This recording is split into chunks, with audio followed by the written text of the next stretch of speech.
Sinu isiklik bränd on see, mida inimesed sinust räägivad, kui sa pole ruumis, see on sinu reputatsioon, sinu väärtused ja see, kuidas sa maailmale ennast esitled. Tugeva isikliku brändi arendamine ei ole enam valik, vaid hädavajalik samm, et tänases konkurentsitihedas maailmas silma paista. Mõtle endast kui brändist, milliseid väärtusi sa esindad, millist sõnumit soovid edasi anda ja kuidas saad oma unikaalseid oskusi esile tõsta. Sotsiaalmeedial on võtmeroll sinu isikliku brändi kujundamisel. Kasuta platvorme strateegiliselt, et jagada oma teadmisi, saavutusi ja ainulaadset vaatenurka. Investeeri kvaliteetsesse visuaalsesse identiteeti, professionaalsed fotod, järjepidev disainikeel ja läbimõeldud presentatsioonid aitavad sul jätta püsiva mulje.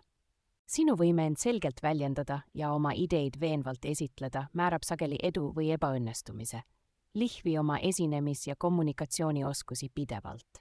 Isikliku brändi arendamine nõuab pühendumist ja järjepidevust. See on maraton, mitte sprint, kuid tulemused tasuvad end pikemas perspektiivis kuhjaga ära. Ehita oma võrgustikku teadlikult, ümbritse end inimestega, kes inspireerivad, toetavad ja väljakutseid esitavad, sest sinu võrgustik peegeldab ja mõjutab sinu brändi.